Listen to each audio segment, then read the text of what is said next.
Tucker Filby, my fiancé, has a very close male best friend who is a photographer.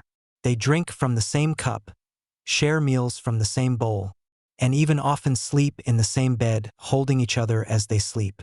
Today is Tucker's birthday, and it's also our wedding day. The male best friend was invited to be our wedding photographer.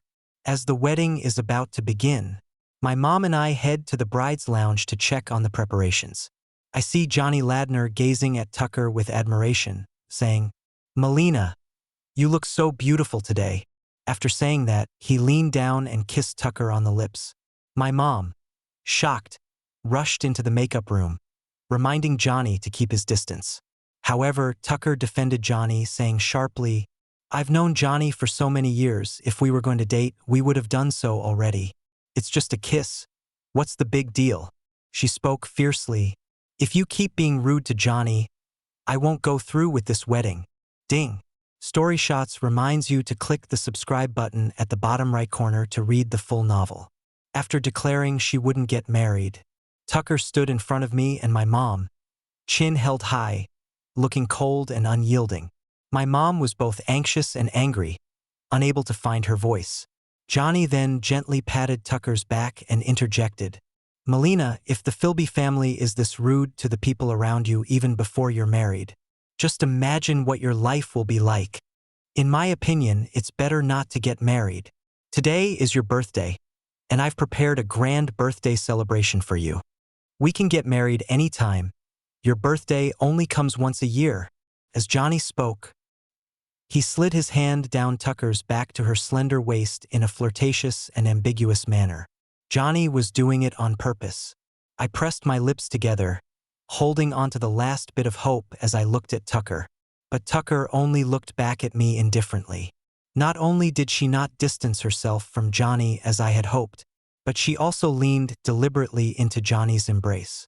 I realized she was waiting for me to express my stance, seemingly certain that I would compromise. I lowered my gaze, furrowing my brows to hide my disappointment, suppressing the rising sadness in my heart, and couldn't help but let out a self-deprecating smile. I had known Tucker for 6 years and had been in love with her for 5. It wasn't too long or too short, but she and Jonny had known each other since high school. They both claimed to be each other's most intimate confidants. Between Tucker and Jonny, they could drink from the same cup.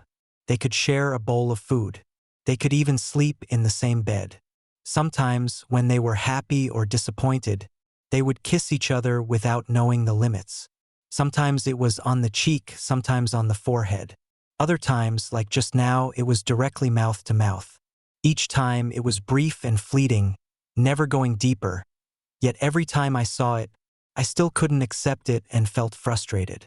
So, I seriously expressed my thoughts to Tucker, wanting her to be less close to Jonny. After much contemplation, Tucker finally agreed. However, at the same time, she seemed somewhat dissatisfied, smirking at me. "Tucker, you're a grown man. Why are you so petty? I've known Jonny longer than I've known you. If we were going to be together, we would have been long ago. What are you afraid of? We just have a habit of expressing our emotions this way. Besides, who said friends can't kiss? If you were this close to a good friend, I would definitely be happy for you, not trying to stop it." Tucker was clearly unhappy with my calculating nature. I smiled shyly, kissed her lips, and submissively said, "I'm just jealous." At that moment, I was filled with love, and Tucker stopped teasing and mocking me. However, with joy on one side and worry on the other, it wasn't long before Jonny confronted me angrily because Tucker repeatedly refused to be intimate with him. He came over, furious, and questioned me harshly. "How I interact with Melina is our business.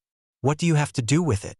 A country bumpkin like you being allowed to stay close to Melina is already a favor. Don't take it too far." He was so emotional that he kicked me down to the ground.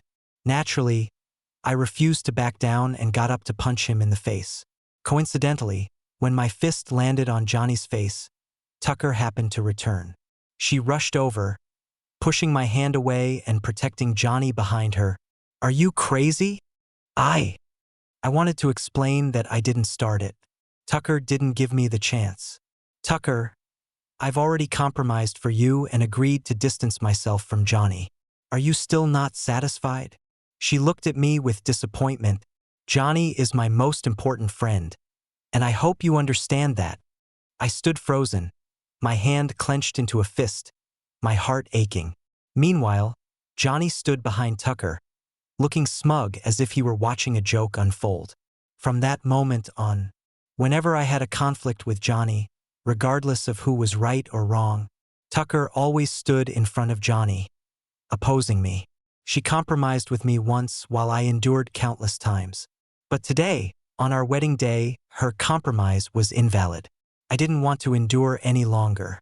Seeing me silent for so long, Tucker's expression changed slightly, and she coldly reminded me, Tucker, whether the wedding can go on today depends entirely on your attitude and your mother's. My mom couldn't even get angry. She quickly grabbed my arm and whispered, Tucker, please talk nicely to Melina. Don't make it unpleasant. My mom, an ordinary rural woman who hoped for her son to start a family and career, had the marks of time etched on her face. At that moment, her eyes reflected the same submissiveness and timidity that I had seen before. It was glaring and made me uncomfortable. I held my mom's hand and looked up at Melina, declaring a decision that surprised everyone. Let's cancel the wedding. Melina's eyes widened in disbelief. No, don't cancel. Don't cancel. My mom was anxiously patting me. Child, what nonsense are you talking about? How can we cancel the wedding? She turned to grab Melina's hand. Melina, I didn't mean to be rude to your friend. I was just anxious. I apologize, we won't cancel the wedding. Among the four of us, only Jonny Ladner smiled at that moment. He forcefully pushed my mom's hand away, took Melina's hand, and said proudly, Melina, I told you Tucker doesn't really want to marry you. Look at him. He hasn't even married you yet, and he dares to threaten you with canceling the wedding. You must not compromise with him anymore. My gaze involuntarily fell on their hands. Melina seemed to sense it, her disbelief fading, a smirk appearing as she deliberately gripped back. Tucker, are you sure you want to cancel the wedding? I pressed my lips together, pinching my palm hard, feeling a bitter pang in my heart. My mom had already started bowing to Jonny Ladner. I'm sorry, child. Please forgive me. But Jonny Ladner merely looked down on my mom, pouting and ignoring her. Mom, enough. I grabbed my mom, stopping her from apologizing further. Looking at Melina, I said firmly, let's end the wedding here. Melina's expression changed again. After a while, she spoke with a forced tone. Tucker, you said you wanted to cancel, so it's not my fault. Anyway, I'm not satisfied with this wedding. I hope next time you can learn from this experience and put some effort into it. After saying this, Melina released Jonny Ladner's hand, shot me a cold glare, and picked up her bag to leave. She didn't even bother to change out of the wedding dress she hadn't had the chance to take off. Tucker quickly followed, turning back to provoke me. I remained indifferent, letting them leave. But my mom, having never experienced such a thing, hurriedly chased after them, grabbing Jonny Ladner's sleeve, wanting to continue apologizing. Unexpectedly, Jonny Ladner suddenly turned around and violently pushed my mom down. Old lady, are you finished? Don't touch me. As soon as he finished speaking, my mom fell to the ground with a thud, hitting the back of her head, and immediately became unable to move. Melina turned back in shock. Jonny Ladner was also stunned. I rushed forward to check on my mom. Jonny Ladner hurriedly explained to Melina, Melina, it's not my fault. She grabbed me first, and I was startled, so I reflexively pushed her lightly. Damn your reflexes. I was burning with rage, my eyes ablaze as I kicked Jonny Ladner to the ground without holding back. Sure enough, Melina immediately shielded Jonny Ladner, unhesitatingly scolding me, Tucker, why are you still hitting someone? Watching this scene, my heart ached even more, sinking into deep depression. Tucker apologized to Jonny. Otherwise, I won't forgive you, Melina said coldly. I was in no mood to listen to her anymore. I quickly called for an ambulance and crouched down to call for my mom. Seeing this, Melina shrugged it off. It was just a light push. It's not that serious. She won't die. With red eyes, I could barely contain my anger. Get lost. I had never spoken to Melina in this tone or attitude before, and upon hearing it, her face turned a mix of red and white with rage. In the end, she ignored Jonny Ladner and turned to leave. The heavy sound of her high heels echoed clack clack, showing just how angry Melina was. The guests at the wedding were in an uproar upon seeing Melina and Jonny Ladner leave. Several friends and relatives rushed over to check on the situation. Seeing my mom lying on the ground, they were all startled. I returned to the wedding venue, announced the cancellation of the wedding, and apologized to the guests. The ambulance arrived quickly. However, my mom was older and had a chronic illness. Her head had hit the ground hard, resulting in a brain hemorrhage, and ultimately, she couldn't be saved. On what should have been my day of joy, it instead became the day of my mom's passing.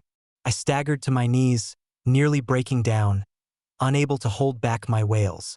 I, along with my uncles and aunts, went back to my hometown to handle my mom's funeral. 7 days later, I returned to the city holding my mom's portrait. During those 7 days, Melina had not contacted me at all. Maybe she was still angry, waiting for me to take the initiative to reconcile.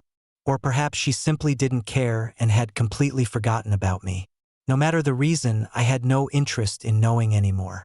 I sent Melina a message. Tomorrow at 10. See you at the Civil Affairs Bureau. Although our wedding did not proceed smoothly, we had already obtained our marriage certificate last month. However, Melina took a long time to reply to this message. Instead, that night I received a photo from Jonny Ladner. In the photo, Melina Schmidt is wearing the wedding dress I specially had made for her, sitting on the floor alluringly, leaning against the wall.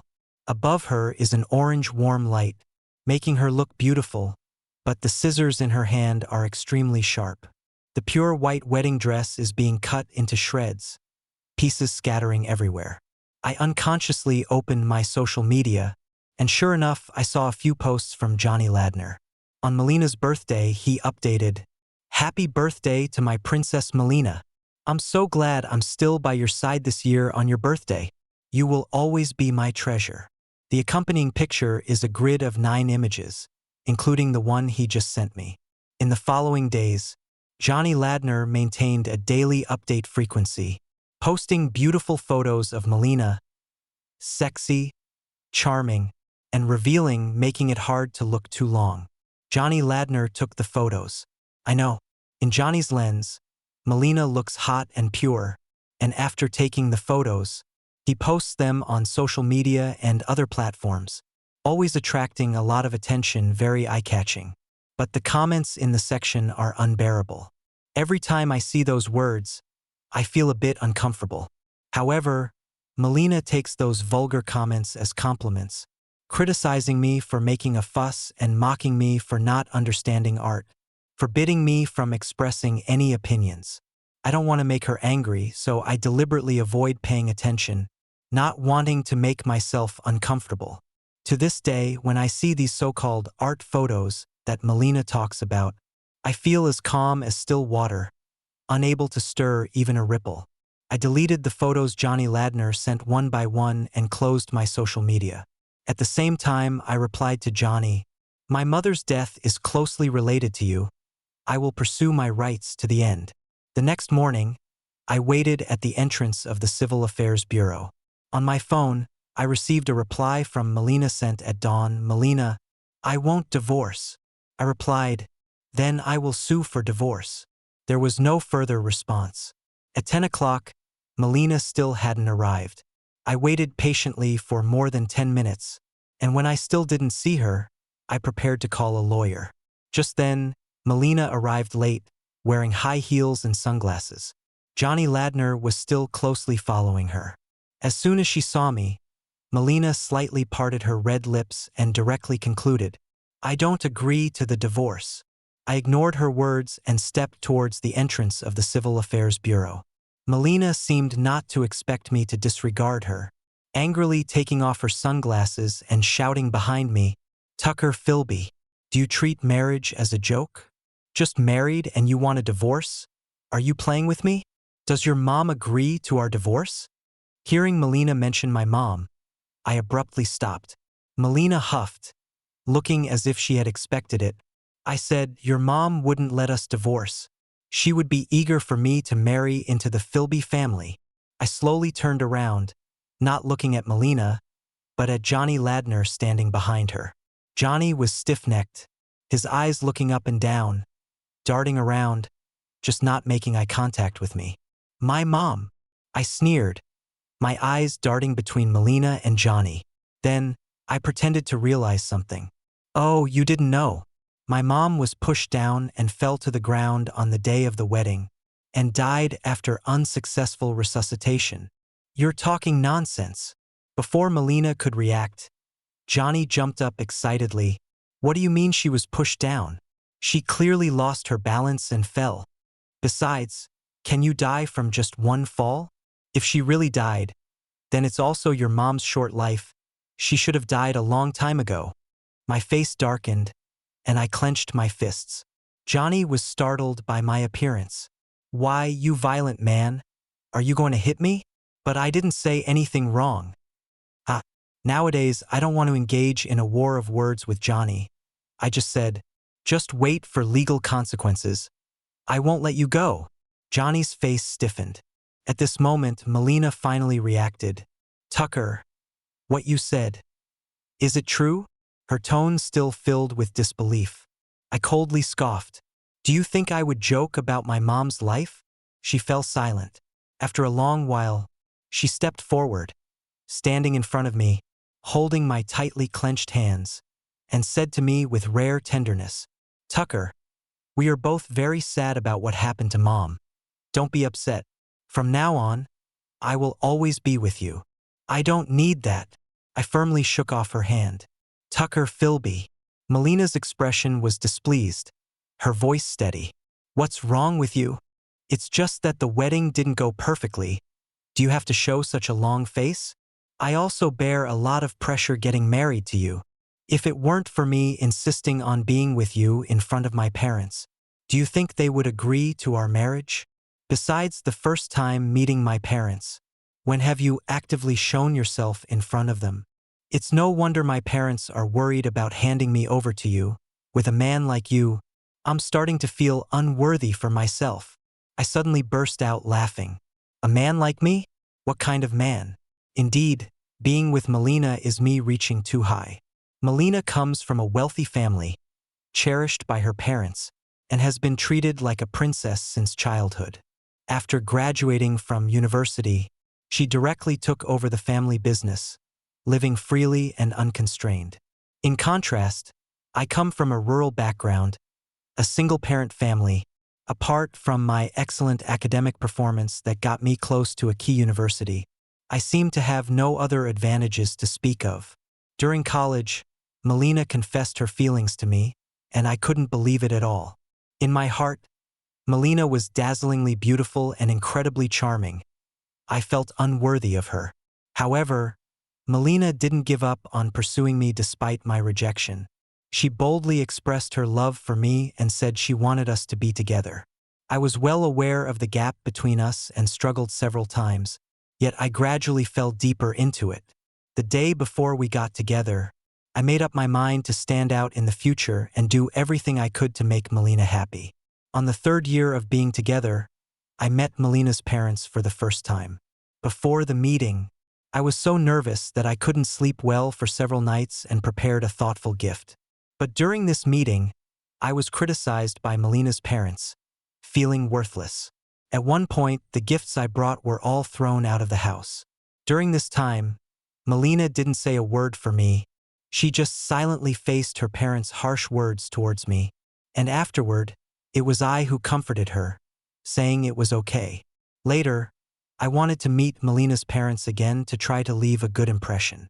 But Melina decisively told me not to appear in front of her parents for the time being. I had no choice but to give up. Now, Melina blames me for not taking the initiative to perform well. I couldn't help but feel it's ironic. Perhaps Melina also realized she was being too harsh. She lowered her eyelids and said, "Tucker, I don't mean to blame you, but can you understand my difficulties too? I am also heartbroken over your mother's passing. But as long as we are together, if you lose your home and family, then I will be your family. Tucker, don't you want that?" "I do. I used to dream of it. But now, I don't want it anymore."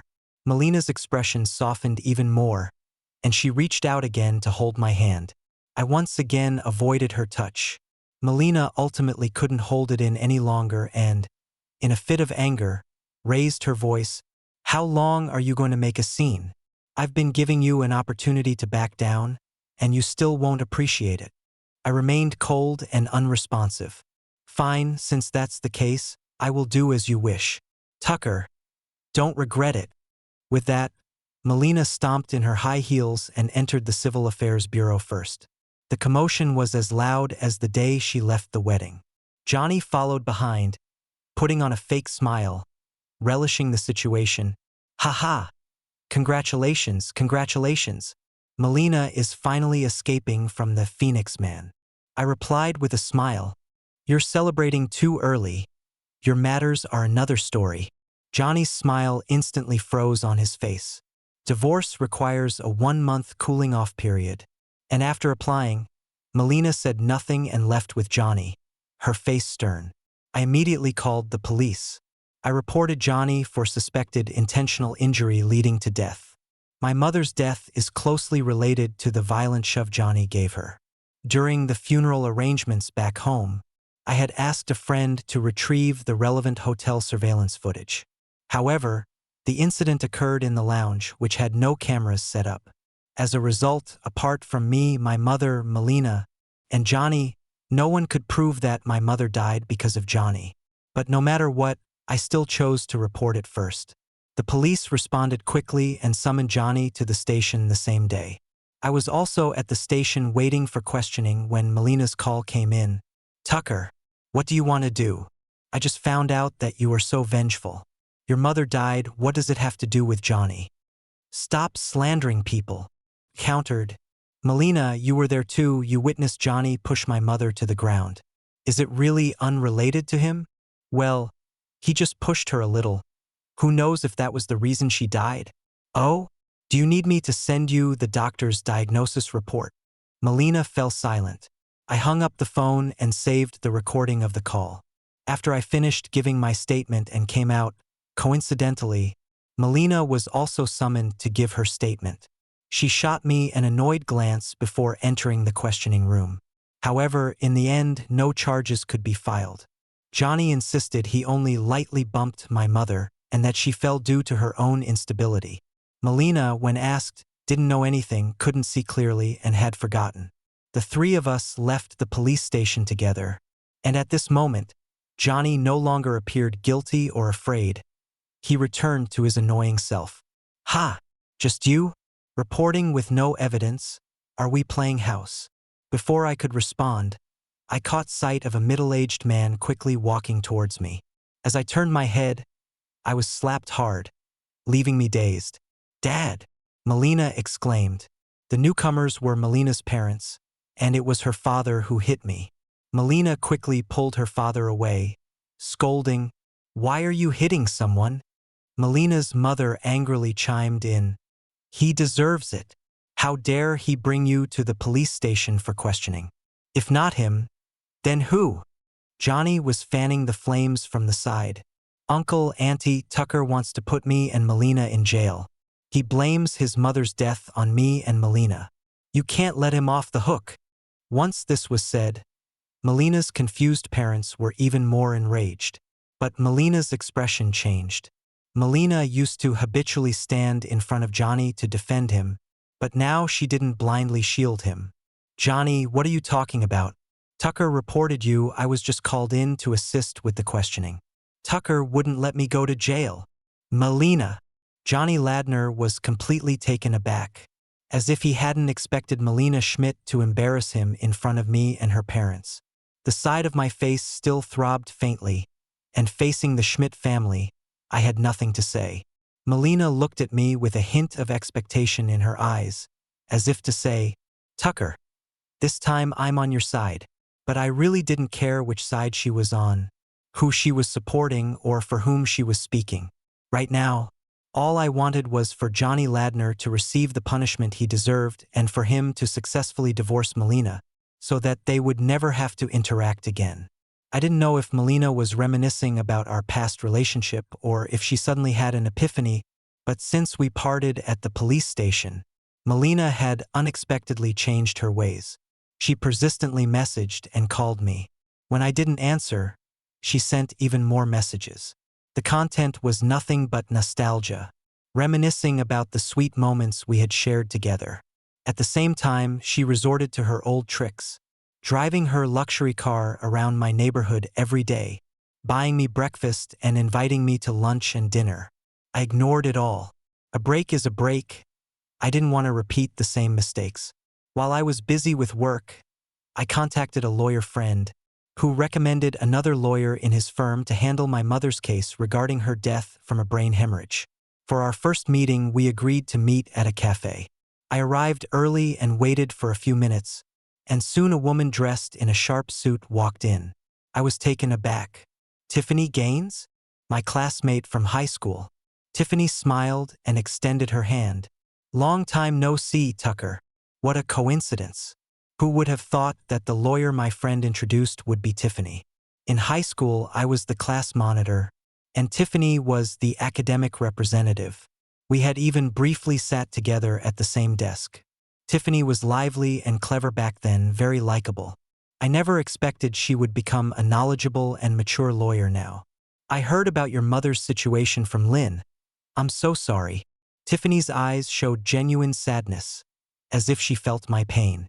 I suddenly remembered that Tiffany had come to my house to deliver assignments before, and my mother had even invited her to dinner. After graduation, my mother had asked me about Tiffany's whereabouts. But aside from knowing that Tiffany had gotten into a prestigious university in another city, I knew nothing else. We lost touch after high school. The cafe had a pleasant atmosphere, and I recounted the events of the wedding day in detail again. I also handed Tiffany the hospital's diagnosis report and the recording. Tiffany took notes diligently, clearly serious about her work. After we finished discussing the case, Tiffany packed away her laptop and folder, and we sat across from each other, momentarily at a loss for words. Just as I was hesitating about how to say goodbye, Tiffany suddenly asked, "Tucker, are you still with Ms. Schmidt?" I was startled for a moment and answered honestly, "We're in a cooling-off period for the divorce and are preparing to separate." Tiffany smiled brightly. "Okay, I understand." Because of my mother's situation, Tiffany and I began to communicate more frequently. Tiffany often messaged me on WeChat with updates and details about the case. She even invited me to dinner on weekends. But I had just taken on a significant work project and was so busy that I couldn't make it. My colleagues in the project team often teased me, "Boss, you're newly married, and it seems like you're living at the office. Doesn't your wife complain that you don't come home?" Very few colleagues knew about what had been happening with me recently. I didn't explain much and just said it was nothing and that work was a priority. Another week passed, and the project finally reached a milestone. Coincidentally, it was Saturday when Tiffany messaged me saying there was progress and invited me to dinner to discuss it. I happily agreed. However, to my surprise, I ran into Melina and Jonny at the restaurant. Seeing me with Tiffany, Melina suddenly rushed over, questioning, "Tucker, are you having dinner alone with another woman?" Jonny smiled at me. Sure enough, on the way here with Tiffany, I had seen Johnny's car following us, and after we arrived, he had quietly left. Now he and Melina appeared together here, clearly not a coincidence. "Melina, didn't I tell you? Tucker is seeing someone else." Melina's eyes burned with anger as she stared warily at Tiffany. I felt extremely annoyed. Just as dinner was coming to an end, I didn't want to get entangled with the two of them, so I told Tiffany we were leaving. Tiffany nodded, just as she picked up her bag to stand. Melina grabbed my arm. "Tucker, You need to explain to me what your relationship with her is. Just an illicit lover relationship, Jonny chimed in. Tiffany looked upset at the mockery directed at her, and I couldn't help but feel sorry for her, retorting, "You, a grown man, only know how to stir the pot. Don't you find that ridiculous? If you enjoy stirring the pot so much, there's a job for you at the boiler factory back home." "You!" Jonny's face turned a mix of purple and red, clearly furious. Melina was even more agitated, refusing to let go. "You didn't say a word when it was your turn to talk. But when it's her turn, you suddenly care. I was only on a business trip for 2 weeks. You're already caught up with another woman so quickly. Tucker, don't forget, we're not divorced yet." Melina didn't control her voice, causing people in the restaurant to look over, clearly enjoying the drama. "It's just a matter of time, isn't it?" When breaking up with Melina, I had no intention of making it too messy. After all, we had years of feelings between us. I truly loved her and just wanted a good ending. Melina Schmidt, however, was relentless and annoying. After a certain point of disappointment, it seemed that tearing off the mask of civility was no big deal. I chuckled. "Melina, what are you so worked up about? I remember you weren't like this before. Who said that if I had a close friend of the opposite sex like you and Jonny Ladner, I would definitely be happy? I'm just having a meal with someone, and you're getting this upset?" Melina's expression froze on her face, and after a moment, it became vividly animated. She gritted her teeth, defending herself. "Jonny and I are really just friends. No need to explain, I don't care. Melina, I don't love you anymore." Melina looked up in shock, her eyes momentarily blank. "How is that possible? You love me." Seeing her like this, for some reason I felt a bit relieved inside. Melina finally tasted the bitterness and anxiety. With that, Tiffany Gaines and I left together. As soon as we stepped out the door, Melina chased after us. This time she was aggressive. "Tucker Filby, have you been cheating on me?" I frowned, not knowing where she got this conclusion from. "At the beginning of the year, you went on a business trip and didn't come back for 4 whole months. I called and messaged you, but you took ages to reply. You must have been with her during that time." The more Melina spoke, the more convinced she became. Her emotions heightened. Jonny Ladner came out, shouting, "Of course. Otherwise, where did he disappear for those 4 months? I specifically asked people from his company, and he didn't go on any business trip during that time." I was momentarily stunned. At that moment, Melina's suspicion and questioning made me feel like the love I once gave so freely was a joke.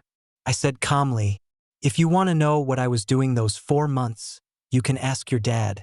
He knows perfectly well." After saying that, I turned to leave, but Tiffany Gaines didn't move. Suddenly, she faced Jonny Ladner and said, "Mr. Ladner, I didn't answer your question earlier, but now I can tell you that I am Tucker Filby's attorney. I have some good news for you. I have obtained strong evidence regarding your alleged crime of intentional harm resulting in death. Please await further developments." Jonny Ladner hadn't even reacted to this news when Tiffany then asked Melina, "Ms. Schmidt, have you ever uploaded any private photos of yourself to some unsavory websites?" Melina was taken aback, instinctively saying no and asking Tiffany why she was asking that. At this moment, Jonny Ladner beside her was sweating profusely, his body stiff, clenching his fists, looking exceptionally guilty. The implication was clear. "I'm sorry for the unwarranted attack on you. Before parting, I sincerely apologized." Tiffany tilted her head and smiled, saying on purpose, "Aren't you being too formal?" I immediately relaxed. "What you just said to Melina." When it came to serious matters, Tiffany also put away her smile. It turned out that while handling other work, Tiffany accidentally discovered an account filled with explicit photos of women. Melina's photos were among them, and there were quite a few. Connecting this to Jonny Ladner's profession, Tiffany suspected this was Jonny's account. Hearing this, I chuckled. It was unexpected yet not surprising. I had known for a long time that Jonny Ladner had feelings for Melina. Only Melina naively thought they were just good friends. Little did she know she was being taken advantage of. But thinking about it, my level of foolishness wasn't much better, and I could be called a ninja turtle of sorts. For years, I wore this green hat without taking it off, and only now have I finally woken up. Fortunately, it's not too late. I still have a bright future ahead. As Tiffany said, Jonny Ladner wouldn't escape this time. After taking on my case, Tiffany immediately went back to the wedding venue. To protect privacy, the lounge indeed had no surveillance cameras. But Tiffany persistently checked the monitoring in the guest hall and actually found a breakthrough. When Jonny Ladner left with Melina, he wasn't holding a camera. You see, Jonny was the photographer that day, carrying his own camera and equipment, so where did his camera go? Tiffany asked the person in charge and some staff there. At first, they all seemed to sing the same tune, saying 3 words, "I don't know." Just when Tiffany thought she wouldn't find any clues, the person in charge suddenly relented and handed over the camera. The person in charge said the camera was left behind by a customer in the lounge, picked up by the cleaning staff, but unexpectedly, it recorded the entire process of the pushing and shouting at the time. Later, Jonny did come back to look for his equipment, and the person in charge lied, saying it was stolen and couldn't be found. Jonny didn't press the issue and just took the compensation and left. He probably didn't expect that he had forgotten to turn off the camera and left evidence behind. This way, when we report the case and sue Jonny Ladner, we would have much more confidence than before. Jonny Ladner finally panicked. In a rush, he sought help from Melina. However, according to Tiffany, Melina had broken up with Jonny. Completely broken apart. Jonny Ladner was audacious, not only posting provocative photos of Melina Schmidt and other women on inappropriate websites without permission, but he also repeatedly molested her when she was drunk and unconscious. Melina discovered this herself. With suspicion in her heart that day, she immediately had someone dig into Jonny Ladner's background. As expected, there were a large number of indecent videos and photos stored on Jonny Ladner's family computer. When Melina's parents learned of this, they were so furious they nearly coughed up blood and fainted, declaring they would hire the best lawyer to ensure Jonny Ladner would serve a long sentence. I naturally enjoyed watching this unfold. On the day Jonny Ladner was sentenced, I, of course, went to the scene. Once glamorous and viewing himself as superior to others, Jonny Ladner now looked like a frostbitten eggplant, helpless and weak. But when he saw me, he wanted to bask in the glory of the past. His face twisted in rage as he shouted at me, "Tucker Filby, did you think you won? Let me tell you, I won. In Melina's heart, I am the most important one. How is it? All these years, enduring your beloved woman kissing and being close to other men. It must be unbearable, right? I even got intimate with Melina. You have no idea. She was so proactive. Ha ha ha. But she mistook me for you. If it weren't for you meddling, I would have been with Melina. It's all your fault. Go die." Jonny Ladner grew more and more frenzied as he spoke, even trying to break free from the guards to come at me. Unfortunately, he was quickly restrained and taken away. As he left, he cried and laughed, mumbling, "Melina wouldn't want me to go to jail. Melina will come to save me." Coincidentally, the day after Jonny was sentenced was exactly when my cooling-off period with Melina Schmidt ended. The night before, I had sent her a message, asking her to go to the Civil Affairs Bureau the next day to finalize our divorce. Melina didn't reply. No one answered when I called. I couldn't help but feel a bit frustrated. It seemed this time, divorce might not happen. The next day, I even went to the Schmidt family home in person to pick up Melina, but was met with a locked door. A day passed, and the Civil Affairs Bureau closed without Melina showing up. So, I decided to return to my hometown to pay respects to my mother. The woman in the photo on the tombstone was young and beautiful, a picture taken when my mother was young. She had been beautiful, youthful, until her husband passed away unexpectedly. She overnight became the backbone of the family, a rural housewife who worked tirelessly to raise her son, toiling day and night. She was only in her 50s, Yet time had already left deep marks on her face.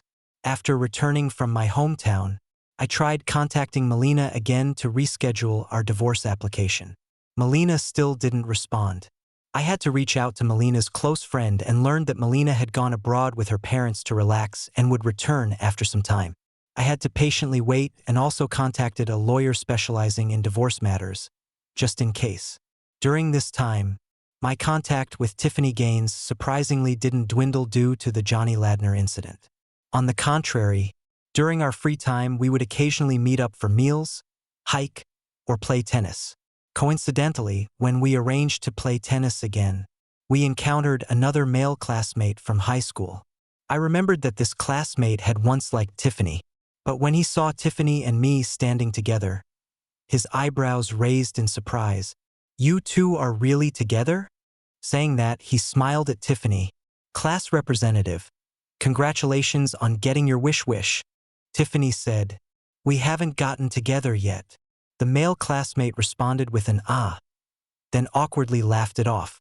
On the way home after playing basketball, we both fell into a bit of silence. Finally, I took the initiative to speak up and asked, "Tiffany, do you like me?" Tiffany didn't deny it. I smiled and said, "You're so outstanding, you'll meet someone better." In an instant, I noticed that Tiffany's eyes had turned red. I felt a bit at a loss, not knowing what to say. It was a long time after parting ways with Tiffany that we hadn't seen each other again. I threw all my energy into work and even took on a big project, making myself even busier. Until 6 months later, when the project was successfully completed, I suddenly felt relaxed. I filed for divorce with the court. During this more than half a year, Melina had been out of touch, and I didn't want to drag it out any longer. Taking advantage of my vacation, I went on a road trip to Tibet with friends. The intention was to relax, but due to altitude sickness, I felt unwell for several days. Though I felt terrible, the moment I witnessed the breathtaking landscapes of my homeland, I suddenly realized that living in this world is all about those fleeting moments. A moment of love, a moment of sincerity, a moment of sharing, a moment of impulse. Life is only a few decades long. There's nothing that can't be gained or let go. On the way back from Tibet, I received a text from Melina. Seeing Melina after such a long time surprised me. The person in front of me looked extremely thin and haggard, and the beautiful waterfall of hair she once took pride in was now cut short. If I only saw her from behind, I would never associate this person with the always delicate and beautiful Melina. My phone also had a message from Mr. Schmidt. He said that Melina had been affected by previous events, was diagnosed with depression, and requested that I talk well with her. He also said that if I was willing, he would accept my reconciliation with Melina. I couldn't help but feel it was ironic. Putting away my phone, I sat down face to face with Melina. "Tucker, I'm sorry." The first thing Melina said was an apology. After that, a tear rolled down her cheek. She asked if it hurt. I was confused. She said, "I know about your car accident. My parents told me." I fell silent. The accident happened during the time Melina thought I was on a business trip for 4 months. That day, Melina's parents found me once again, demanding that I break up with Melina. I stood my ground, indifferent to whatever conditions they offered, unwavering. In the end, Mr. Schmidt and Mrs. Schmidt still left angrily, and I saw them off downstairs. That's when the accident happened. A car suddenly appeared, heading straight for the elderly couple. For the first time in my life, I ran so fast that it was instinctive to push them aside, and I was knocked down by the car. During that time, I stayed in the hospital. At first, I was in a coma, and Mr. Schmidt saw messages from Melina on my phone and took it upon himself to come up with a business trip excuse to cover for me. When I woke up, Mr. Schmidt told me not to inform Melina about the incident. He was worried I would use it to morally blackmail Melina. I had no such intention, but I indeed hadn't brought it up with Melina. I didn't want her to worry. Secondly, I didn't think I had done anything great. If it were anyone else, I might have subconsciously gone to save them. When Melina mentioned this, I didn't feel much about it. To me, it was just a thing of the past, not worth mentioning. Melina lowered her head, In the past, I was too willful, taking advantage of your indulgence to hurt you time and again. I really regret it. When I realized that you really wanted to divorce me, I admit I panicked. I love you so much and don't want to lose you, but I also can't understand why I always spoke harshly to you back then and stood against you whenever Jonny targeted you. Melina slowly raised her head, tears welling in her eyes. I clearly said I loved you first, but when you truly loved me, it felt like I couldn't express my love anymore. I couldn't remember the last time Melina and I sat down together so peacefully to talk. Even when we were together, because of Jonny, we often couldn't get through 2 sentences without getting angry and arguing. Undeniably, there were times I felt very tired of this relationship. And in my most powerless moments, I casually asked Melina if she wanted to get married, without any expectations. To my surprise, she happily agreed. At that moment, I felt like I could hold on. Unfortunately, in the end, we still reached the point of separation. Melina and I once again walked into the Civil Affairs Bureau to apply for a divorce. A month later, after the cooling-off period ended, I finally got my divorce certificate as I wished. From then on, Melina and I parted ways. Not long after, a familiar uninvited guest appeared beside me. Tiffany Gaines, shedding her professional attire, was as lively as she was in her youth. She walked backward with her hands behind her back, facing me, her eyes sparkling with laughter. "Tucker, I've thought about it after all. I've liked you since high school, and it would be a shame not to give it a shot. Whether it's good or bad to be with you should be my decision. You can't make that conclusion for me. So, Tucker, I'm going to pursue you.